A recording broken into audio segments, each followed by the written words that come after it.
الحمدللہ الذی کفا وسلام علی عبادہ الذین اصطفی اما بعد فاعوذ باللہ من الشیطان الرجیم بسم اللہ الرحمن الرحیم فانکحوا ما طاب لکم من النساء مثنی وثلاث ورباع آمنت باللہ صدق اللہ العظیم وبلغنا رسولہ النبی الامین الکریم ونحن علی ذلک لمن الشاہدین والشاکرین والحمد للہ رب العالمین۔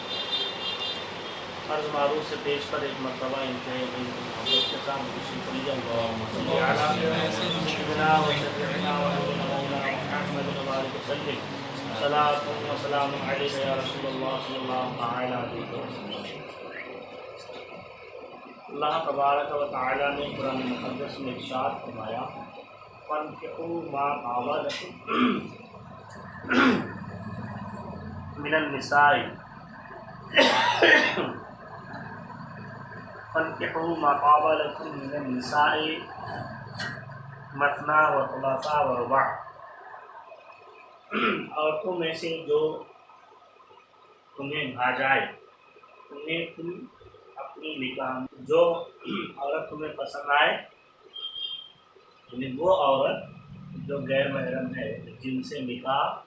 مرد کا جائز ہے، ان عورتوں میں سے جو آپ کو پسند آئے انہیں اپنے نکاح میں لے لو، نکاح کرو۔ اب ایک اور اگر قوت ہے تو دو کریں، جسمانی طاقت اور بیوی کے درمیان عدل کرنے، دونوں کے درمیان عدل کرنے اور جو ان کی ضرورتیں ہیں وہ پوری کرنے کی استطاعت ہے تو دو کریں، تین کریں، چار کریں، کر سکتے ہیں، اس شرط کے ساتھ کہ آپ ایک سے زائد بیویاں ہوں گی تو سب کے ساتھ برابر برابر کا انصاف کریں گے اور ہر ایک کے حقوق آپ ادا بھی کر پائیں گے۔ اس شرط پر بات یہ چل رہی تھی کہ عورت بچوں کی تربیت اور بچے نیک اچھے کیسے بنیں، اس کے لیے میں نے اس سے پہلے کہا تھا کہ یہ چیز جو ہم بعد میں سوچتے ہیں کہ ہمارے بچے کی تعلیم اچھی ہو، بچے کی صحبت اچھی ہو، بچے کی تربیت اچھی ہو، اس کے لیے رزق حلال کا اہتمام کیا جائے، تو یہ سارے مرحلے بعد کے ہوتے ہیں۔ اولاد کی تربیت میں کچھ چیزیں وہ ہوتی ہے جو اس سے پہلے کا مرحلہ رہتا ہے اور اس طرف ہماری توجہ بہت کم جاتی ہے، جس کی وجہ سے اولاد کے اوپر اس کے اثرات مرتب ہوتے ہیں۔ اگر پہلے کے مرحلے ہمارے اچھے ہیں تو اچھے اثرات مرتب ہوتے ہیں بچوں کے اوپر، اور پہلے کے مرحلے صحیح نہیں ہے تو انتخاب ہمارا صحیح نہیں ہے تو اثرات بھی اچھے مرتب نہیں ہوتے۔ مثلا اس سے پہلے میں نے بتایا تھا کہ انسان جو غذا کھاتا ہے اس سے خون بنتا ہے اور اس خون سے نطفہ بنتا ہے، نطفے سے اولاد پیدا ہوتی ہے۔ تو انسان اگر اولاد کو نیک بنانا چاہے تو اس کے لیے ضروری یہ ہے کہ وہ غذا خود کی اچھی رکھے، حلال پاک اور طیب غذا کھائیں،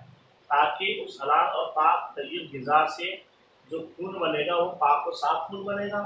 اور اس سے بننے والا نطفہ بھی پاک و صاف رہے گا، حلال اور طیب و طاہر رہے گا، اور اس پاکیزگی غذا سے بننے والا خون اور اس سے بننے والے نطفے سے جو اولاد بنے گی انشاءاللہ وہ والدین ہی نہیں بلکہ اپنی پورے قوم، پورے مذہب کی وفادار ہوگی۔ ایک تو مرحلہ یہ تھا۔ دوسرا یہ ہے کہ اولاد نیک ہو اس کے لیے ماں کا بھی نیک ہونا ضروری ہے، اس کے لیے ماں کا بھی نیک ہونا بہت ضروری ہے۔ اولیاء کرام، محدثین، مفکرین کی تاریخ کو جب ہم پڑھیں گے تو ہمیں سمجھ میں یہ آئے گا کہ ان کی ذاتی محنت تو ہے ہی مگر ان کی ترقی، ان کے کمال میں اہم رول ان کی والداؤں کا رہا ہے، چاہے غوث اعظم ہو، چاہے غوث پاک ہو، چاہے خواجہ غریب نواز ہو یا اور اولیاء کرام ہوں، ان کی ماں کی تربیت اور ان کی ماں کا اہم رول رہا ہے۔ تو نیک بیوی کا انتخاب کرنا، انسان اگر چاہے کہ میری اولاد نیک ہو تو اس کے لیے ضروری ہے کہ بیوی کا بھی نیک انتخاب کرے، نیک بیوی کا انتخاب کرے۔ اللہ کے ایک ولی نے اپنے بچوں سے فرمایا کہ بیٹا، تمہارا پیدائش سے پہلے بھی تم پر میرا احسان ہے، پیدائش سے پہلے بھی تم پر میرا احسان ہے۔ تو بچوں نے کہا کہ ابا حضور، پیدائش کے بعد سے لے کر اب تک تو آپ کے احسانات ہم پر ہیں ہی، کیونکہ آپ نے ہمیں پاسا، ہماری پرورش کی، ہم کو آپ نے پالا پوسا، اور جو ہماری ضرورتیں ہیں آپ نے اپنی وسعت و حیثیت کے مطابق پوری کی۔ ہمارے لیے نہ جانے کتنے مسائل و آلات سے آپ دو چار بھی لیں، تو آپ کے احسانات تو ہیں ہمارے اوپر، ہم نے میری والدہ کی بھی اور آپ کی بھی۔ مگر یہ سمجھ میں نہیں آ رہی بات کہ ہماری پیدائش سے پہلے ہی ہمارے اوپر آپ کا احسان ہے، وہ کیسے؟ تو انہوں نے کہا بیٹا، وہ احسان تو میرا تم پر بہت بڑا احسان ہے، وہ یہ ہے کہ میں نے تمہارے لیے ایک نیک اور اچھی ماں کا انتخاب کیا، یہ تم پر میرا احسان ہے پیدائش سے پہلے، کیونکہ تم میری اولاد ہو۔ اگر میں کسی بھی میں عورت سے شادی کرتا تو تم میری اولاد ہوتے، مگر میں نے تمہارے لیے تمہاری ماں